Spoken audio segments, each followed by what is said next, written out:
ariko uyu munsi ndi kwambara pasi hari ikintu nashinja Imana ibuka ahantu ariko ujya wibuka ahantu Imana yagukuye we nugera mu rugo wongera wibuka ibyo Imana yagukorera aho yagukuye nurangiza uyibyinire niba najya n'ibyinira umubiri. Haleluya. Reka dusenge Imana twakira umukozi w'Imana atugezeho amagambo meza y'Imana Imana yashyize ku mutima we. Kadusengere abatanze icya 10 n'amaturo.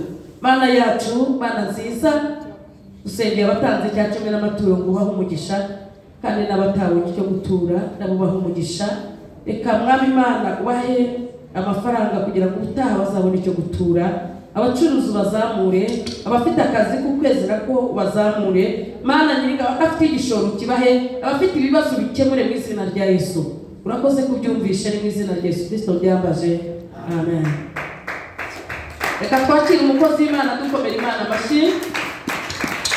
Twakire umukozi w'Imana dukomera Imana amashyi. Amashyi y'Imana. Ariko dukomera Imana amashyi. Kuko amashyi n'ay'Imana.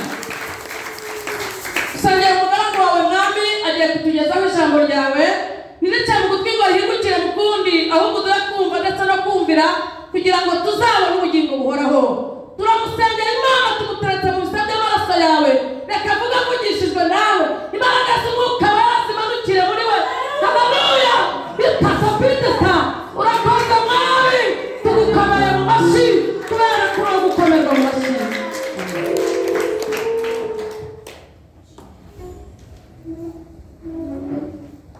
Ndabashuje mu izina rya Yesu. Amen. Kubaje nyuma nitwa Barishimana Dion, ndavuga ubutumwa bwiza.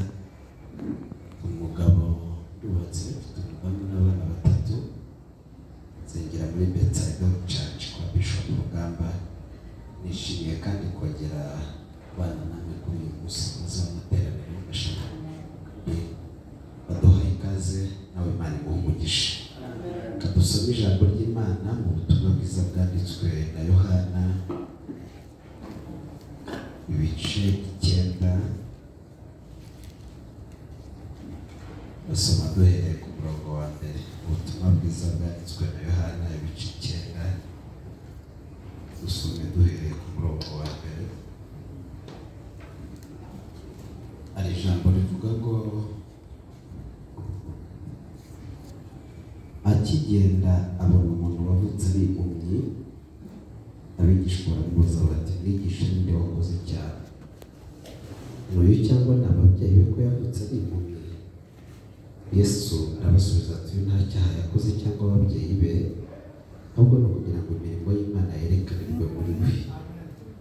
Mugiye gukora imirimo y'Uwami hakiri ku manywa, ugiye kwira n'uburyo umuntu atakibasha gukora. Nkiri mu isi umucyo w'isi. Amaze kuvuga atyo amacandwe hasi ayatobesha akunda akagusiga ku maso. Aramubwira ati genda wiyuhagire mu kidendezi cy'Isilowamu, asobanurwa ngo yaratuwe.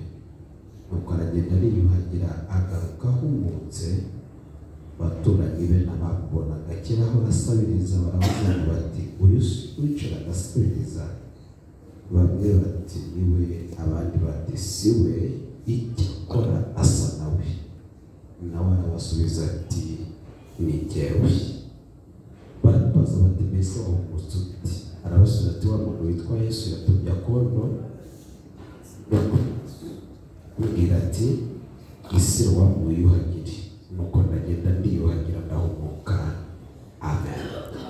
Kadusoreze mu gitabo cya 2 cy'Abami.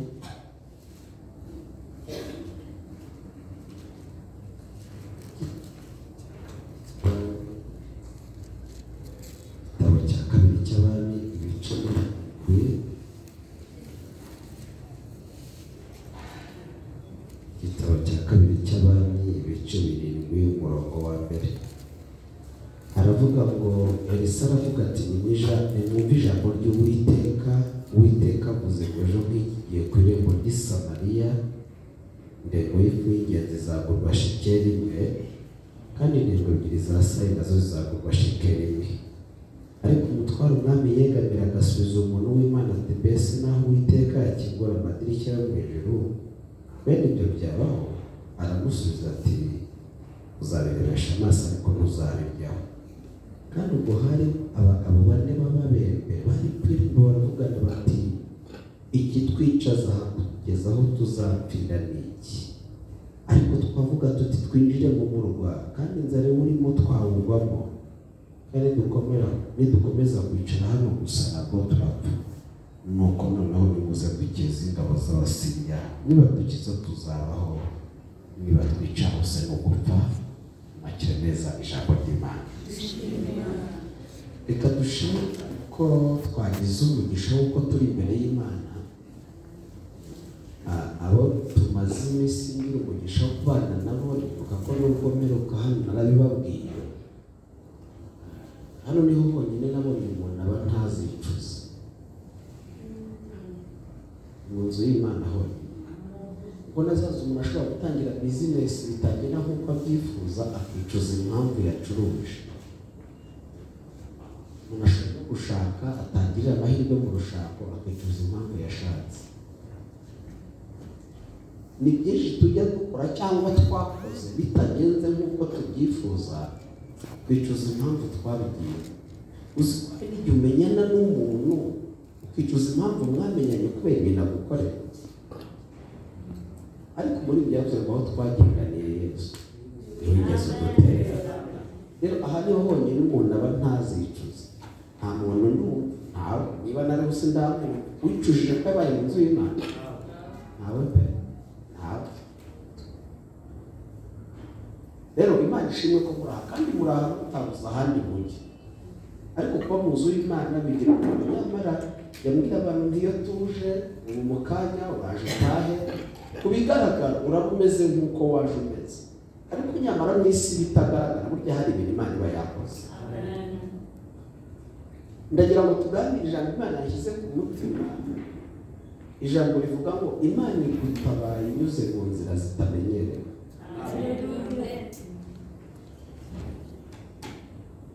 Imana igutabaye inyuze mu nzira zitamenyerewe. Menyerewe twaragerageje biranga, ariko kuri uyu mugoroba, kuri iyi saha, Imana ifite gahunda yo kugutabara inyuze mu nzira zitamenyerewe. Bibiliya igaragaje uyu wavukanye ubumuga wari kumwe n'abigishwa ndetse na Yesu. Ubabaza Yesu ati uyu ko tubona afite ikibazo, niwe wakoze icyaha cyangwa ni ababyeyi? Kuko bari bazi ko umuntu wese ufite icyo kibazo aba ari ingaruka z'ibyaha bye cyangwa ingaruka z'ibyaha by'ababyeyi. Ngo Yesu arababwira ngo ari we nta cyaha yakoze, n'ababyeyi ntacyo bakoze, ahubwo ibyo byabereyeho kugira ngo imirimo y'Imana izerekanirwe muri we. Mbibutse ko ibigeragezo byose tunyuramo ntabwo ziba ari ingaruka z'ibyaha. Ejo ndabwiye abantu ngo iyo uri mu nzira ugenda umuntu muri mu cyerekezo kimwe ntabwo muhura. Turamutse tujya ahantu hamwe dushobora guhura kandi turi kugira ahantu hamwe? Ntabwo bishoboka.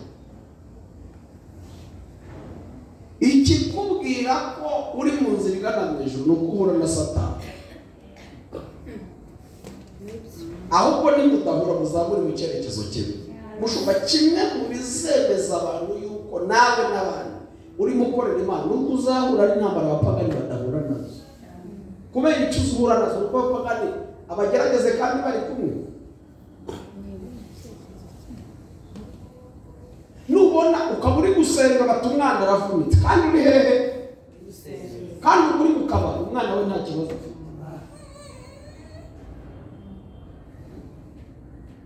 Kimwe mu biranga bera b'Imana ni ibigeragezo, kandi reka tugerageze nuko aho tugana atari hamwe. Ariko ngo hamwe n'ibitugerageze azaducira akanzu gutambuka. Ntihazagire n'ubashuka, nana bikwigisha rwose yazaba kubeshya. Nta nzira yindi igera i Kanani itanyura mu butayu.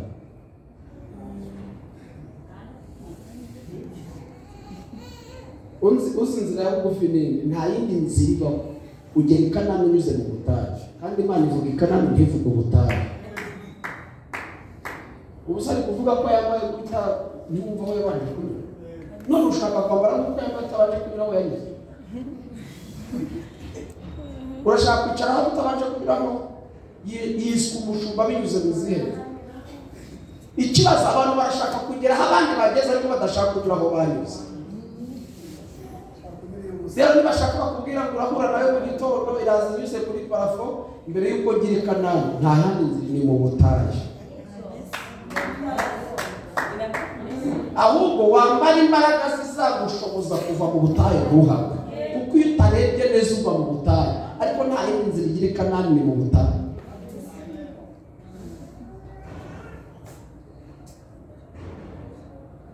haleluya amen Yesu ngo arababwira ngo ari we nta cyaha yakoze n'ababyeyi nta cyaha bakoze ahubwo ni kugira ngo imirimo y'Imana izerekanwe kuri we arababwira ngo ibyo sinigita ukwiye gukora imirimo y'Uwaremye hakiri ku manywa Imana iguhuze n'umuntu uratume ibyaha umukura n'umuntu wizanye umuntu uje iwawe yizanye atatumwe n'Imana atavuga ko yasanze intebe zishaje ariko umuntu woherejwe n'Imana we ntacyo abivuga ahubwo abikoraho ibyo bibazo uhagazemo ukeneye abantu bagira icyo babikoraho ntabwo ukeneye abantu bagira icyo babivugaho kuko babivuzeho igihe ahubwo dukeneye abagira icyo babikoraho uzi umuntu wizanye uramubwira ngo bansohoye mu nzu ngo wishyura angahe 60 ku kwezi ariko mwagiye mujya kuzingana n'ubushobozi bwawe ukagira ngo rero ujya mazayisha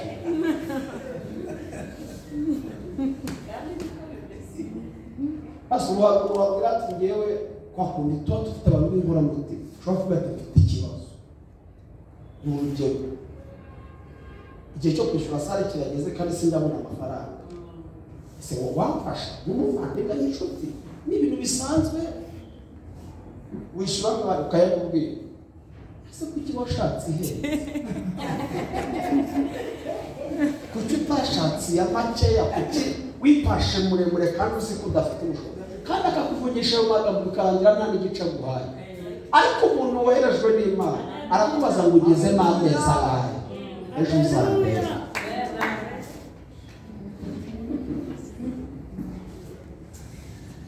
narahombye kuki wahombye ubwo ntiwabaze nabi cyangwa warariye urya n'igishoro gusa abantu bizanye batuvugisha amagambo ntacyo bakora ariko abantu bazanywe n'Imana ntabwo bagira amagambo ahubwo bagira ibikorwa haleluya uzi ko wahura n'umuntu n'amateka agahinduka ntabwo dukeneye abantu benshi dukeneye umwe woherejwe n'Imana abantu twarahuye basiga ubuzima bwacu ntacyo buhindutseho ariko hari igihe uhura n'umuntu ukavuga ngo uyu yabaga hepfo kuki tutahuye mbere Imana iguhuze n'umuntu nanjye umwaka utararanye witeka no kuri muguhuze nawe kandi reka mbabwire ikintu kimwe wasanga ari cyo Imana igira abantu ivugisha ibyo izakora ikagira nabi ikoresha ibyo yavuze twahuye nabi ivugisha dukeneye abikoresha yakubwiye akazi uzagatora mu nzira cyangwa izaguhuza n'umuntu aguha uzi ko nanjye yambwiye inzu nabisi ko namwe haravuze iryo sezerano none se nzayitora mu nzira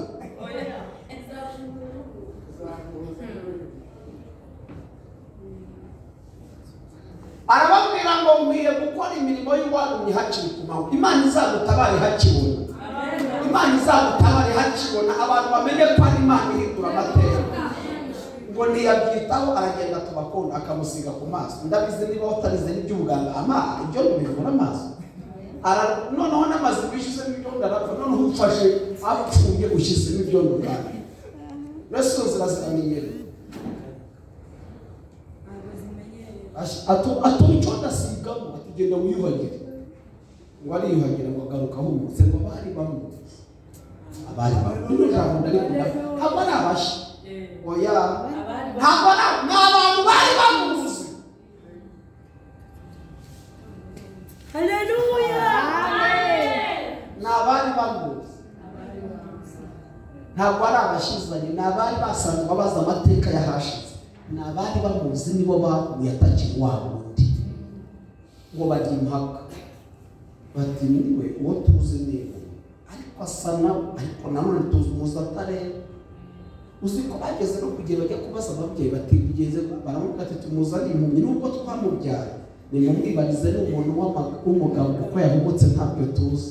Zino nzira Imana igiye kunyuramo ifite ntabwo uzazi kuvugira kubera iki izinyuramo ntibari bahari.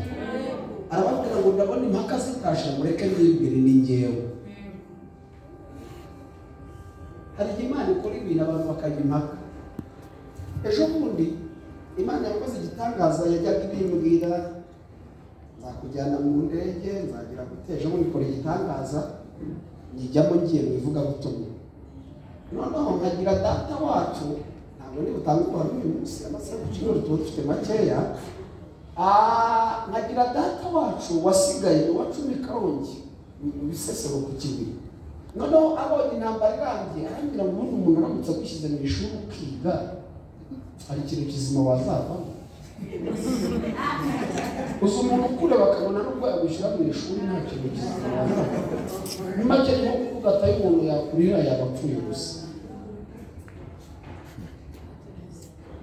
Numvaze uko yabimenyereye arampamagara mumeze gute muraho ko mwabuze ntiturahari unarumvishe mu gusigaye muba mu mahanga. Ntabwo tubayeho uko tugenda tugaruka kubera akazi kenshi.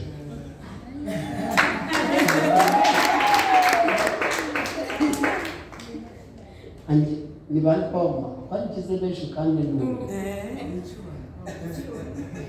nicyo wavuyemo ikababwira yenda hari biraterwa n'uko byizeye kandi biteremo.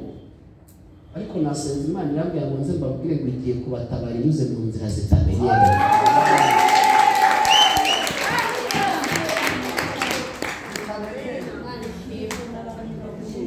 Kandi si ubwa mbere igiye kuzinyuramo, hari n'ubundi yigeze utagira ngo ubigiye kubyiga, hari n'ubundi yigeze izinyuramo ahubwo igiye kongera igaruka inyure mu nzira zitamenyerewe.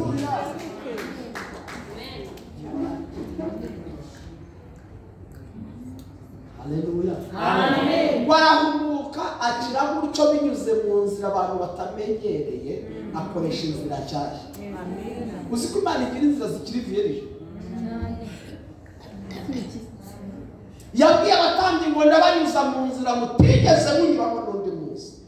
Imana ifite inzira zitaracibwamo, ifite inzira zitaranyurwamo, ifite ahantu yanyurika. Imbere y'abantu zararangiye ariko ku Mana ntabwo inzira zarangiye. Ku bantu hari igihe zirangira ariko ku bantu izijya zirangira. Bavuze ngo inzira yazo zayo ngo ziruta imyenge ya supanete. Ngo yarashatse kugaragaza ubwinshi bw'inzira z'Imana.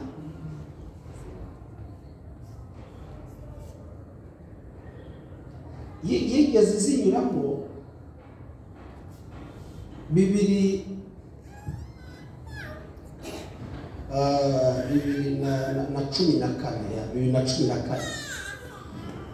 yazinyuzemo madamu yari atwara kwitwa umwana wa kabiri umukobwa abana batatu ahubwo bari n'umukobwa. Nari ngeze inzu amezi 5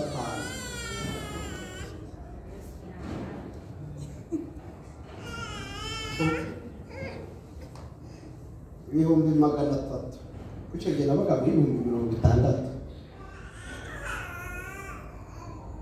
Madamu yatakaga mu nda mbizi neza ko igihe cyo kubyara kigeze. Nkabwira Imana ndagusabye ongeraho icyumweru kugira ngo ndebe ko nzaba nabonye imyenda y'umwana. Urarije abantu batubona duhagaze imbere baravuga ubutumwa bakagira uko duhagaze na mbere niko twari duhagaze.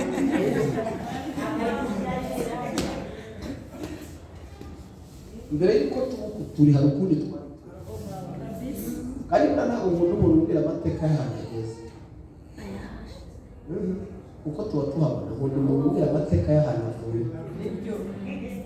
Maze tubona ko usa neza ariko mbere yuko usa gutyo wasaga uwazana ifoto zayo zo muri Bibiliya bari kareba ukuntu basa. Bamwe wagira ngo si mwere. Turasenga we kugira ku rwego dufata umwana wacu mutoya wari w'imfura tumujyana kwa sekuru kuko nawe atazihanganiriza uri mu rugo tumwohereza kwa sekuru. Ntabwo nzibagirwa ijoro rimwe madamu ari gusenga ariko atazi ko mwumva azi ko nasinziriye, abwira Imana ngo iri joro ntunyumve nk'Imana, iri joro nyumve nka data mubi. Uyu mugabo nta bandi babyeyi agira, ni wowe se. Iri joro sinjye kukubwira nk'Imana, iri joro ngiye kukubwira nka data mubi, unyumve nk'umva ukazana.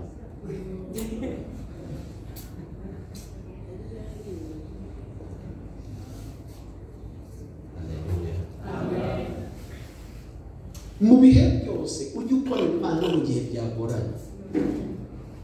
Hari haciye iminsi hari umumama w'inshuti yanjye twari turi mu cyiciro kimwe cy'ubudehe, urumva ntacyo yari kumfasha, ariko ibihe bimusi byarimo. Hari igihe mwese bikugora ariko mutagowe kimwe, aho twese turi abakene, ngewe ndi n'inzu amezi agabo yo warayishyuye, urumva nubwo twese dukeneye ariko ntabwo turi mu bihe bimwe.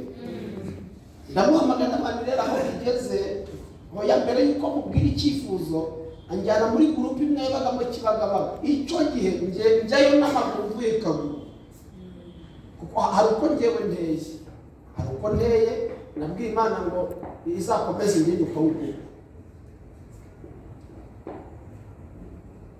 Ndagenda njyayo mvuga ubutumwa, ndangije kandi ntaha n'amaguru nditaye, kuko icyo numvaga gikomeye ni uko nari mvuze ubutumwa. Noneho bikomeje kunkomerana, amagara wa mama n'umunyamasengesho umfashe gusenga pe, ndi mu bihe bigoye, numva njye nabuze ibyo nsenga, ntera inkunga y'amasengesho, ndamubwira arasengera. Noneho agiye muri ya gurupe ananirwa kwihangana, abitanga nk'icyifuzo kandi ntabimutumye. Aravuga ati wa mukozi w'Imana waje aha ngaha ntabwo yabintumye, ariko mureke tumusengere, ari mu bihe bimugoye. Kandi urumva mu by'ukuri ntiyagize nabi. Ariko wa gatatu iwacu tugira amasengesho yirirwamo, nari kwigisha, madamu arambwira ati rero ntabwo ndi busigare hano, nisigara hano biraza gutuma nitekerezaho njye kure. Icyaba cyiza reka tujyane mu rusengero. Iyo uri muri ibyo byose wagize gutunga umukozi wazabwira iki? Ariko mwana wagiye umusigira umukozi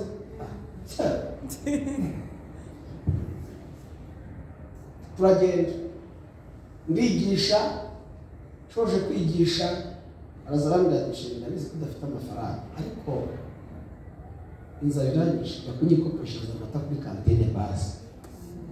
Urumva yarageze hafi, yarabimbwiye, numva ikiniga kiramfasha. Arambwira ati hangana Imana izadutabara, wegera ubundi ako turirimbana witwa Imakiri, niwanyije amafaranga 500, burya kuba umugabo nyine ushaka igisubizo uko byarira kose.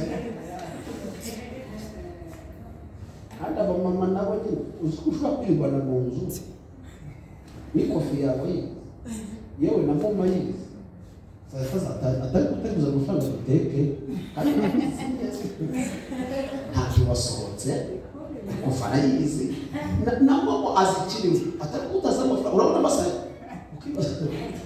niyo mpamvu abagabo benshi tudakunda kwirirwa mu rugo, tuba twanga nyine yuko hari ibibazo. Niyo mpamvu uriya muri covid ingo nyinshi zagize ibibazo kubera kuba mu rugo nyine. Arambwira ati mfite 1000 reka tukigabane, ndagenda ukoresha 500 ariko mu gihe Imana ngo amaherezo yabona mu buzima. Ndi kujambo rivuga ngo igihe gutabara nyuze mu nzira zitamenye, kandi si nkwigisha ngo hatemo no kwizera.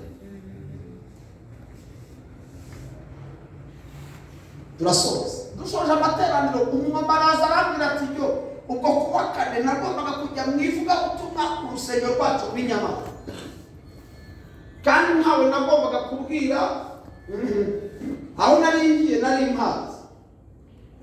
Ngibaza nzajya mwivuga ubutumwa gute ko gusaba umuntu iki byananiye, kandi ko mu bintu byananiye guhakana ivuga ubutumwa byarananiye. kereka narwaye ariko byari mpamvu waratinze warabusaba guteguza ngo mbere y'ibyumweru n'amezi nunigeze ambwira ngo cyo mpamvu udakomera ngo wowe ntabwo wihagararaho ese ngo nzafata ukuguru ngo ngarige kukundi ko yago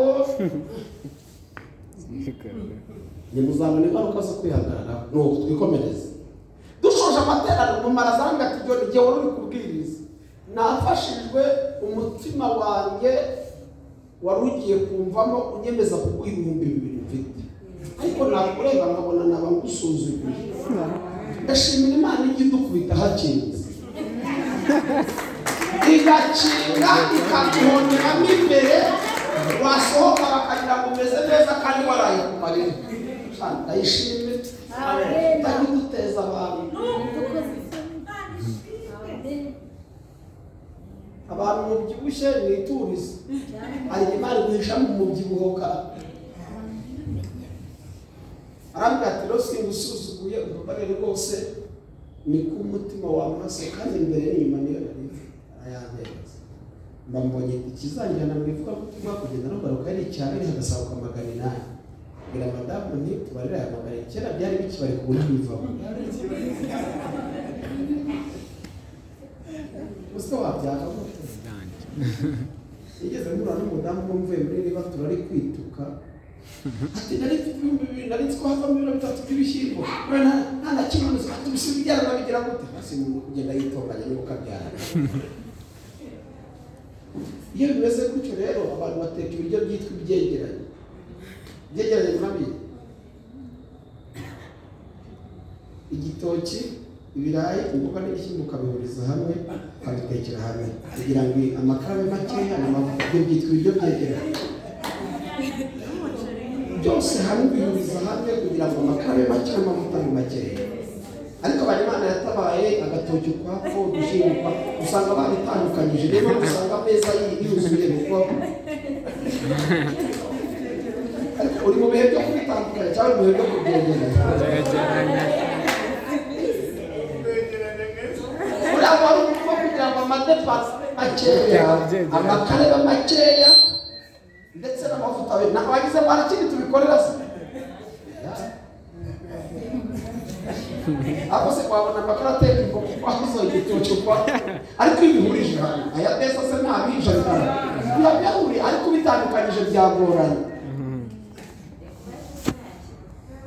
aya kibaho yateze okay dukomeze tugaruka ndahita mujya noneho turagira tugura ibyegeranye turabiteka ndabona kibazo umvaga icyo shaka nabandi ntabwo nishaka kurya mbyibone kugira ngo ejo azabone ibyazarya ntabwo bateka mu gitondo ndabyuka mukora amasuku ndangije fata bya biryo ndabishyushya hari microonde zicomekwa z'amashanyarazi ariko hari microonde zigiye microonde imyenda murayizi cyohereza mu myenda erega mutabona nambaye akenda agasabye mukagira ngo njye ubuzima sinabunyuze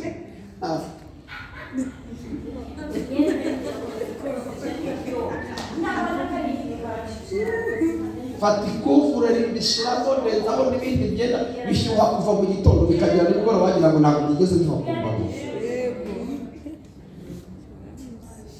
ndabanira amasaha naza kugera sindagire fata urye nangire kajya mu murimo w'Imana asengera isengesho gutabara inyuze mu nzira zitamenyera uzabura amaboko dushimira Imana kandi uyu mugoroba sinzi ibihe uhagazemo ariko kwiyereka inyuze mu nzira zitamenyera arukwimishe batere haleluya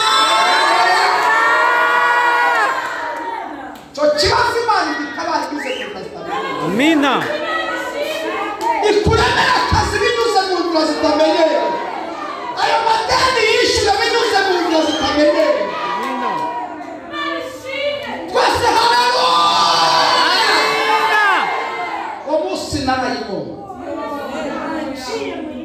harone ngo mperutse kwibona yongera ikaruka ako herutse kwibona se basa niyongera ikaruka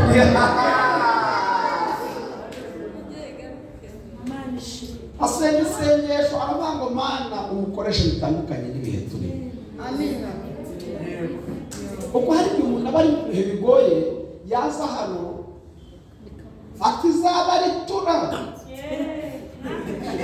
ibacira imitwe irabamenaguye kubera akababaro n'agahinda akababwira ko izabakuramo umwuka mwese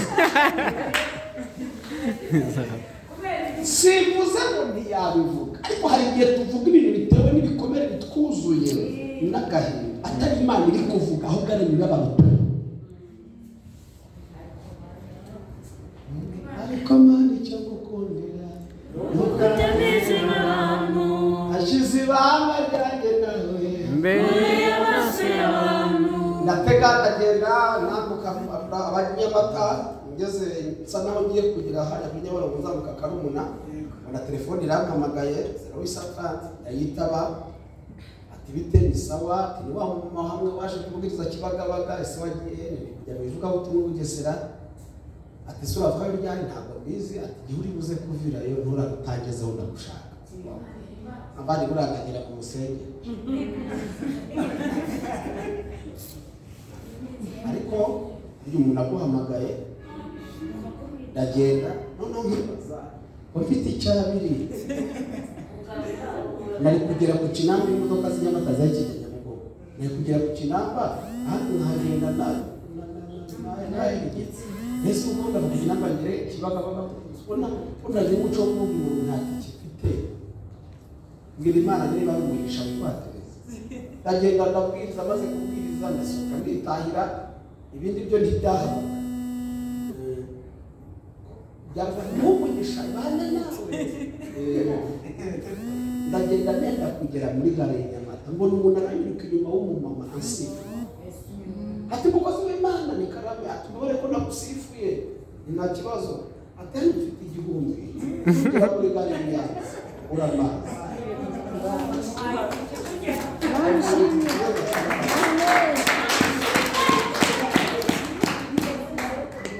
ibyuko ni kuve Kibagabaga ntacyo byari bimbwiye kuko hagati y'Kibagabaga na Kagugu nta minota myinshi irimo kandi kugera no babunda bimenye burya inzira zapanye kubera amateka ubuza ahantu naca nkagera ku Kagugu ngize muri kaburimbo ahantu hakeye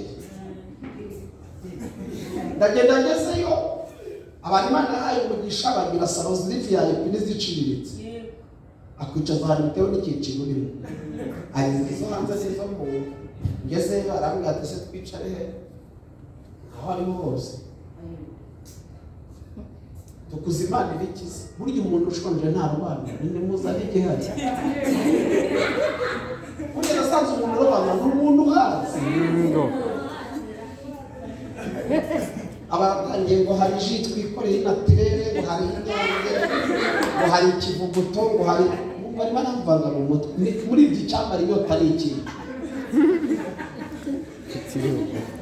atari kustresa ko ibibazo nasize mu rugo ndinaniwe ndi no kwibaza uko umudamu wanjye ameze nawe ati nikonje n'ibiki azana ji mu kirahure twicara hanze muri salo yo muri Janete azana ikayi nini ya registre yari impapuro eshanu za duplicata zitanditse arabwira ati mukozi w'Imana rero wakoze kuduhesha umugisha twigisha ati twarimo dusenga wa mama wagutumiye atatubwira ko hari icyifuzo ufite abona ndikanze arabwira ati humura nta bidasanzwe namwe ntimuba mu ijuru mu binanga ikibazo tujya tugira namwe mwakigira hari umuntu ubwira ikibazo muvuga abatumwa akagenda kwasasa hanze ariko niba ntacyo wamufashe basi mutara nawe n'uwumbonere ntabwo hari igihe tuza kubwiriza mukagira ngo nibwo tukiva mu ijuru dutuye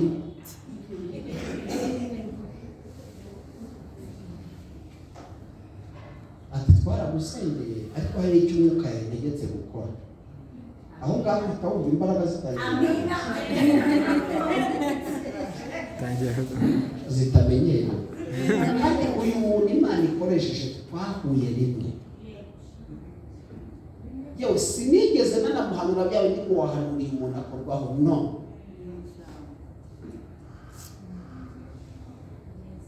mbona afunguye ikaye abavuga ngo umunsi mwiza niba ukanabona kwemerewe nongera kwibuka akura mu rupapuro rumwe rwa duplicate arambwira ngo hano hari 420.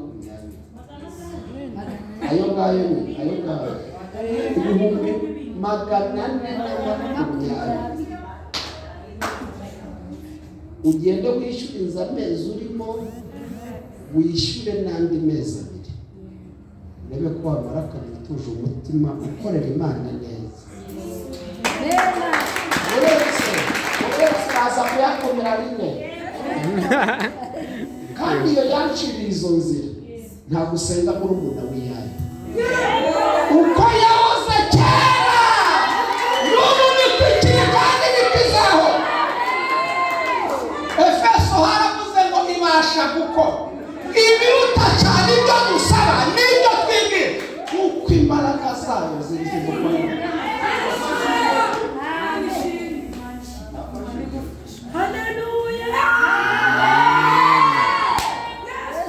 Afata urwa kabiri arambwira ngo harimo 100,000.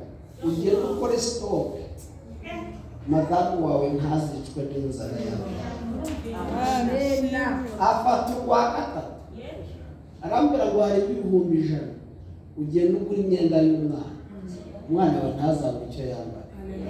Afata urwa kane arambwira ngo hano hari 10,000 ni transport kugeza hano.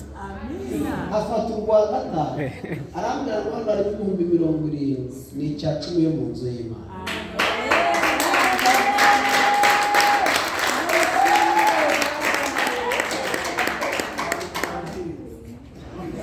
Arambwira ngo hano mfite igitanda, nari nzi ko nitubyara madamu azatwindikirira mu cyumba cyacu, noneho nkajya ncunga abashyitsi bataje ngiye nkarara mu ntebe.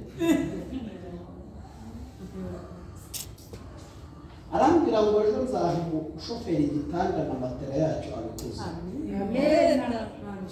Uwavuye mu rugo asize imvange afurebye mu myenda. Uwavuye mu rugo afite icyabiri sisa mujyana na sisa mugabo. Agarutse mu rugo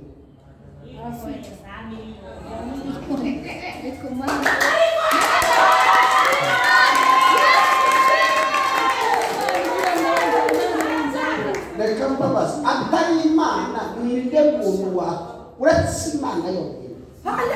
Maze n'umuvandimwe muvuka mwaka 2020 ntayabura.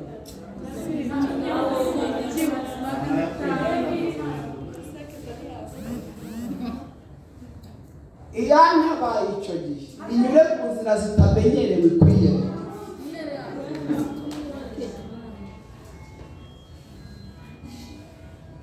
Kandi ndayingenza iyo twaje gusenga yahanitse ikirere ikadendeza inyanja, yaduhaye guhumeka nta kigega cy'umwuka dufite. Iyaremye ibigaragara n'ibitagaragara, ifite ububasha n'imbaraga, inyure mu nzira zitamenyerewe kwiyereka. Harugize batere haleluya. Zaburi haravuze ngo hari kurira kwararira umuntu ariko bwaca mu gitondo umuntu zikavuga nanjye twarangariye ariko ntazi ko kuwa kane umuntu zizapfa.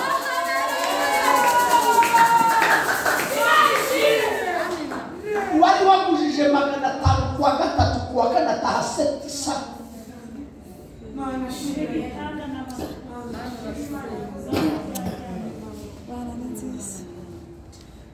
Haleluya.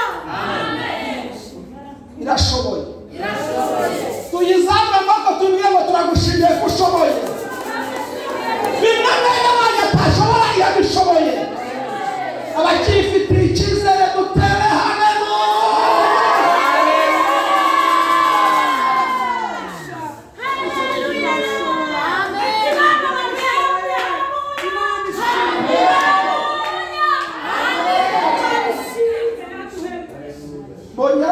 Ibyo nibwira kubagirira ni byiza sibi kugira ngo mbare mu mutima w'ibyo muzabona. Iyi mbabwira asomye mu bitabo, ibi mbabwe Yohana avuze ko y'amaso yacu yabonye, y'amatwi yacu yumvisha, intoki zacu zakozeho. Iyi mbabwira si yo nasomye, iyi mbabwira niyo niboneye. Amen. Kandi utagira ngo babivure kubera ko nkiranuka kurusha abandi. Ni ubuntu.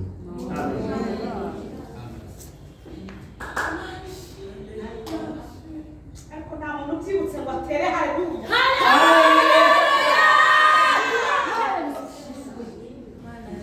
Bibiliya igaragaje igihe cyari kigoranye cy'inzara. Kino gihe bari bageze ku rwego abantu barya amahurungure na bwakabonwa n'umwe agasiba n'umwe. Muribuka ko igihe cyakibanjirije hari abagore babiri, umwe ngo bariye umwana we bamumaze ati wanjye n'umukora ngo bajya ku mwana. Uwiteka atatabarenge byo kubarengera nabikura he. Kino gihe cyari igihe kigoranye kandi bene da hari ibigeragezo byinshi ku rubyaro n'ibindi, ariko kimwe mu bigeragezo bikomera inzara.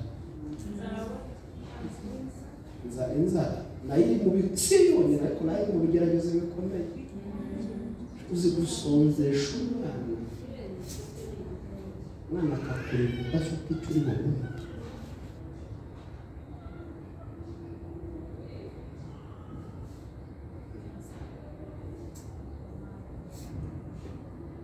Elisa ajya mu mwuka aravuga ngo uko Imana ibiri iravuze ngo ejo nk'iki ku irembo ry'i Samariya.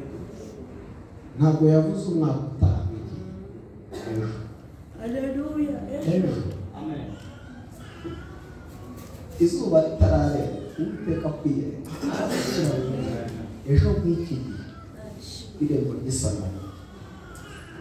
Ngo umwe mu basirikari barindaga umwami arebye ibihe barimo, yumvise umuhanuzi ahanuye aravuga ngo uravangiye. Naho Imana yakingura amadirishya yo mu ijuru, bene ibyo ntibyabaho. Ngo Elisa aramubwira ati yivuganye nanjye ndayizi, iyo ivuze ndayimenya, iyo ivuze ndayumva. Ibyo njyewe imbwiye uzabirebesha amaso ariko ntabwo uzabiryaho.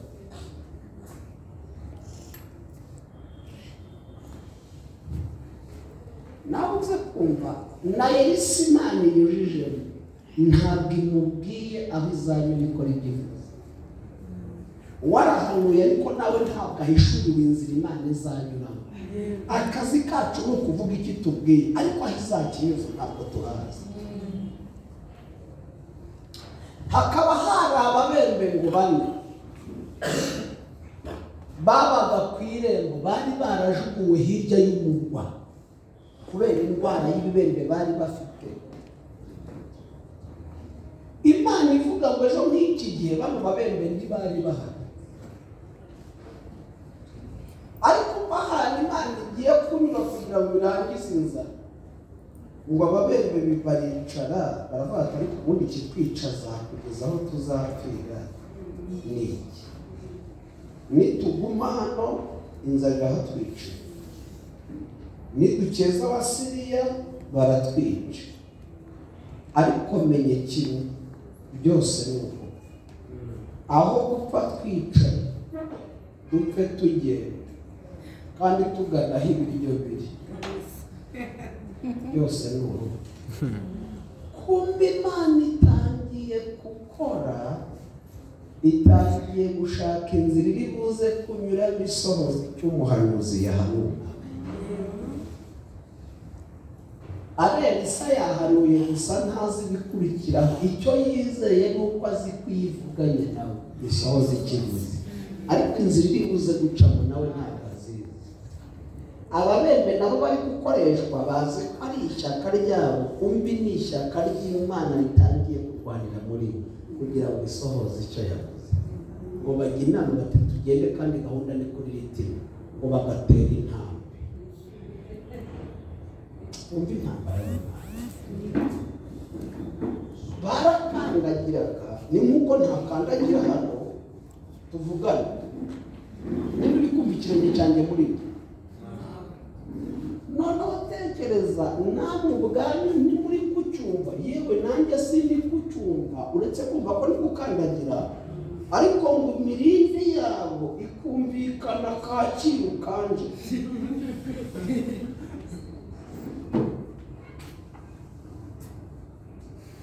gukandagira uri hano bikumvikana Kacyiru cyangwa Kanombe kandi ngo bakumva ni burende bakumva ni ibifaru bati intambara nta n'imwe twigeze turwana imeze ubu aho kugira ngo dupfe turahunga tutarwaye umbi yatangiye akazi mbibutse ko hatari kumvikana ibirenge ahubwo harimo harumvikana imbaraga z'isezerano rigiye gusohora. Amen.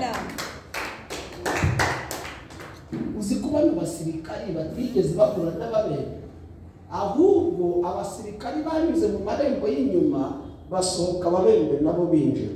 Tugiye kwinginga Imana muri uyu mugoroba uze kwinjira mu mugisha wawe abari bawurimo bawusohokamo. Imana igumugisha.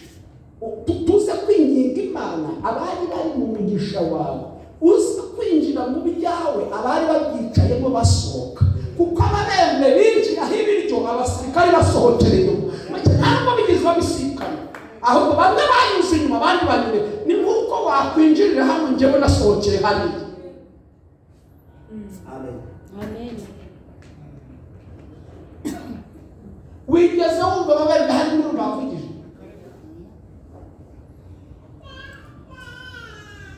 ngo bageze mu murwa hagati basanga ibiryo nasomye ntabwo ngo yari amasaha yo kurya byari bibi, hari hageze ngo barye kumbi babitetse bazi ko babyitekera, kumbi barimo barabitekera abantu bagiye gukoreshwa n'Imana. Ngo barahageze basanga biratekereza aho abasirikari bagomba bagasiga n'indogobe zabo n'amafarashi ngo baturugire urugo rwakabaye. Ababembe ngo barabanza bakubita ibya mbere ngo barya ibya kabiri, ngo bahisha ifeza za mbere bahisha n'izahabu, bajya inama bati ibyo tugira ibisi byiza kuko uyu ni umunsi w'inkuru nziza. Nitwicecekera turagirwaho n'urubanza, ahubwo mureke dutange iyi nkuru. Ndigize kino cyumweru tuzatangira ejo kizakubera icyumweru cyo kumva inkuru nziza mu matwi yawe. Tuzagaruka hano mu masengesho amatwi yacu yarakira inkuru nziza. Kino cyumweru iyi minsi irindwi dutangiye izakubera iminsi y'inkuru nziza. Amatwi yawe azakira inkuru nziza, mesaje zitaba zivuga inkuru nziza. Ndinginze Imana ikuremere umunsi w'inkuru nziza. Amen. Haleluya. Amen. Kuko umaze igihe wakira inkuru kandi wakire n'inkuru nziza ngo babimenyeshe umwami. Uzi ko umwami yanze kubyemera, hari ibintu Imana igiye gukora abantu batinde kubyemera. Ubabwira ati singikodesha, ati nawe reka kubeshya goteze. N'abamaze imyaka ikora baranze binyuze mu zihe nzira, uzababwire ngo yanyuze mu nzira zitamenyereye. Hari ibintu Imana igiye ubureka mu gihe haruguru no waparika imodoka bamwe ntibemere ko ari iye kubera ko mumuzi. Wataho tubwira uwayigutije ko turabizi ko ntibishoboka, kandi nabo dusengana nabo nibatinda kubyemera. Ngo umwami yohereje abantu basanga nibyo nk'uko Imana yabivuze. Ejo kuri cya gihe Imana yavuze ngo ibyo kurya byari byabonetse, ngo amusirikare niwe wapinze ubuhanuzi. Ati hano ibintu bikorwa kuri gahunda, mujya ku murongo, birafatwa ku murongo. Biravuga ngo baramukubise hasi baramwica, yabaye itapi bakandagiraho bafata ibyo kurya. Reka mbabwire ko uyu musirikare atishwe n'abaturage. Uyu musirikare yishwe n'ijambo umuhanuzi yatije. Aravuga ngo uzabirebesha amaso ariko uzi ko utarishwe n'inzara ugapfa ibiryo bibonetse.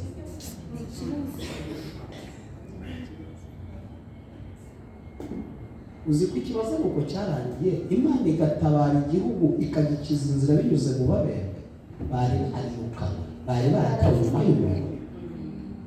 Ntibinyuze muri pamu, ntabwo ari UNICEF zashize, ahubwo binyuze mu babembe. Ziramenyera.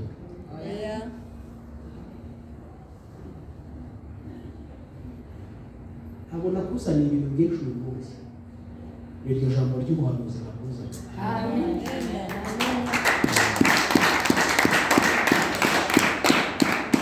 uwo mwegeranye mubwire ngo tutabanyuze mu nzira zitamenyerewe.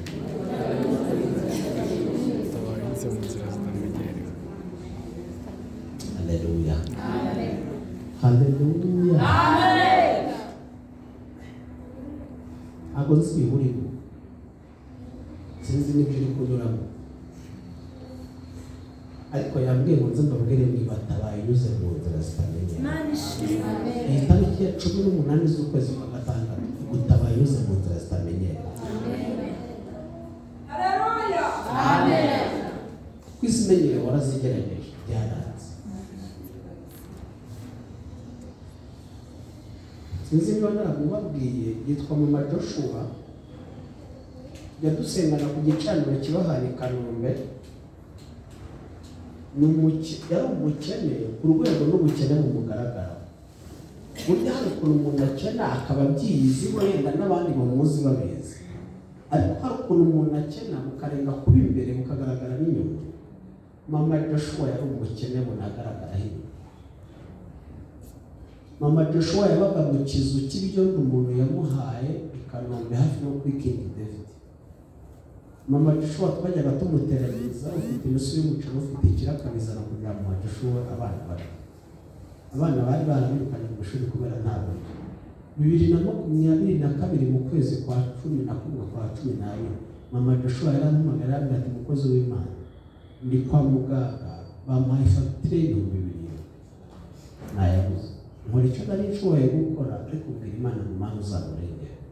Mama Joshua twajyaga dusenga, Imana ikamubwira ko izamugirira neza, natwe abamuzi tukabona ni morale iri kumutera.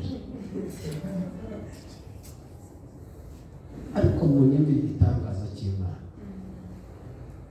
kimwe mu biranga ko Imana ivuga ibitandukanye n'igihe uhagaze.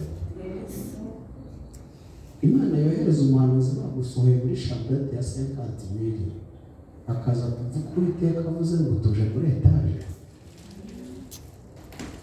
Wabuze 50,000 yo kwishyura chambrette, ibyo bintu byabura. Reka mubwire rero, ejo bundi ubu Mama Joshua uwo twateranyiriza atuye muri etaje Kibagabaga. Muri etaje Kibagabaga. Mama Joshua ufite nimero ze hano. Bari barirukanye mu ishuri, uyu munsi biga kuri King David. Hafi ya hamwe bari bamucumbikiye mu kizu, aho umwana yishyura miliyoni ku gihembwe. Abana bafite imodoka ibajyana ku ishuri, na Mama Joshua afite imodoka imutwara.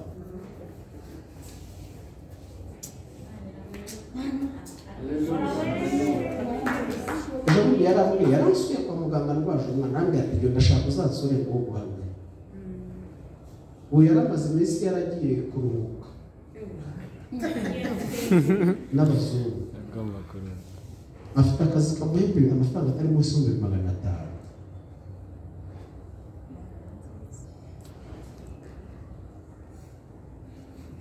Nturebe amashuri wize ngo ubone ko Imana itagutabara ko ntibwera ku mashuri. Nturebe umuryango uvukamo ngo utekereze yuko yakubwiye ibyo ngibyo itawureba. Uzahana Imana yahereye itabara Mama Joshua ariho nsoreza. Umwana we mukuru ajya afata ibikarito ibingibi bakuramo amateleviziyo n'ibindi, agakora indege. Yarabikoze rero amakuru aramenyekana. Uzi ko umwana we n'ubundi yari ari muri Qatar. Ubu afite seritifika ya Qatar imwemerera gukora izo ndege zikagurishwa, afite n'iya Rwandair. Ntabwo Mama Joshua niwe wishyurira umwana, yishyurirwa na Qatar. Amen.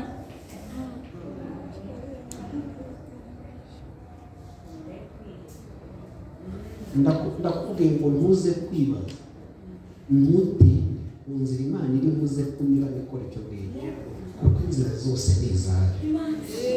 Narababwiye ngo hose ni mukwaye.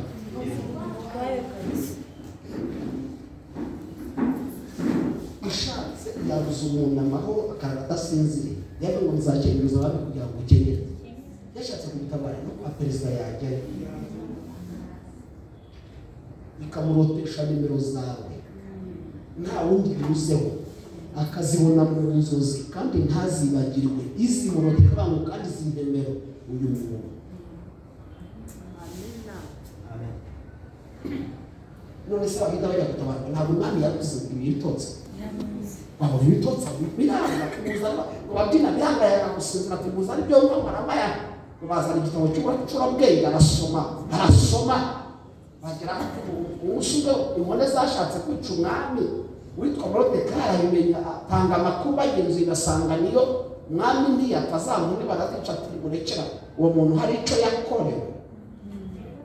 Wigezeho ko hari umwavoka wagiye kuburanira abayuda ariko Imana y'ubwayo inyuze mu nzira zitamenyerewe bituma kandi hari hasohoza inzandiko zica abayuda none inyuze mu nzira itabaye abayuda kandi bo nta nzandiko banditse.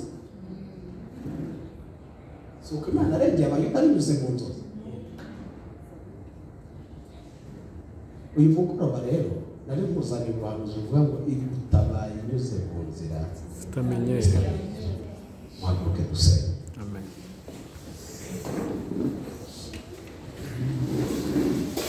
Gusenga kwawe kukugereho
marurama tuzamuye amaboko yacu dushimira yaduhaye impano y'ubuzima nicyo gitangaza gikomeye kuruta ibindi byose dutegereje.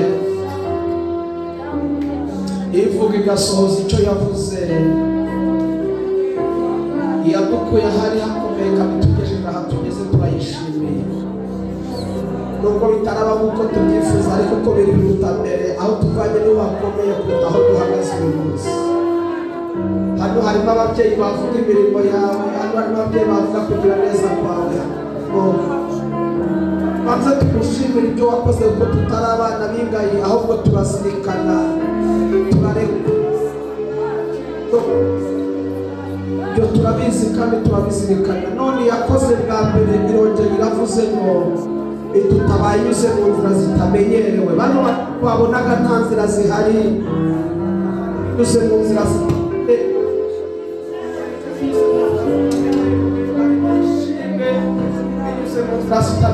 Harimo abafite amadeni babuze uko bagenza bishyure binyuze mu nzira zitamenyerewe. Harimo abafite ubwoko bari buze gusohorwa mu mazu bishyurira amazu binyuze mu nzira zitamenyerewe. Harimo abashonje bagaburire, harimo bari kwibaza ukuntu abana bazaba baje muri vakanse, baje mu kiruhuko, ariko nyura mu nzira zitamenyerewe ushyireho uburyo bazabeho. Hari abadafite akazi bari kwibaza aho bazagakura, hari abadafite igishoro, hari abakoraga barahomba barataha bari kwibaza ukuntu bazongera gukora, ariko wantumye ngo ndetse babwire ngo batabanyuze mu nzira zitamenyerewe. Ndagushimiye ko ugiye kuzinyuramo ukabiyereka, ugiye kuzinyuramo batabare, ugiye kuzinyuramo ubiyereke, ugiye kunyura mu nzira utabara itorero ryawe. Herekeza ijambo ryawe rikora icyo waritumye, nk'uko wiyeretse abisamariya n'ababiyereke mu izina rya Yesu Kristo. Ndagushimiye ko ibyo ngibyo ugiye kubikoresha ijambo ryawe, kuko iyo uvuze urasohoza, iyo uvuze urasohoza. Elisa ahanura ntabwo wamubwiye aho uri buze kunyura, ariko yahanuye uko ategetswe. Nanjye mpanuye uko ntegetswe, nyura mu nzira zitamenyerewe ubatabare, kuko wazinyuzemo cya gihe navuze ukantabara, ukanyicurira inzu, ukampa imyenda y'umwana, ukambura bya bintu byose wakoze. N'uyu munsi ongera iki cyumweru ndagisengeye, tuzatangira ejo kuwa mbere. Bantu amatwi y'abasindi inkuru nziza, bazacira mesaje z'umugisha, bazabona amafaranga, bazahabwa umugisha, amajya n'amaza, ibyo bazakora byose bizahabwa umugisha. Ndagushimiye kuri Imana ibasha gukora ibiruta cyane ibyo dusanzwe twibwira, kuko imbaraga zawe ziri zidukoreramo. Tugukomeye amashyi tugushimira, ayo mashyi ni ayawe, tugushimira ko utababize ngo batamenyerewe, mu izina rya Yesu Kristo. Amen. Murakoze cyane, Imana ibahe umugisha. Komera Imana amashyi menshi cyane.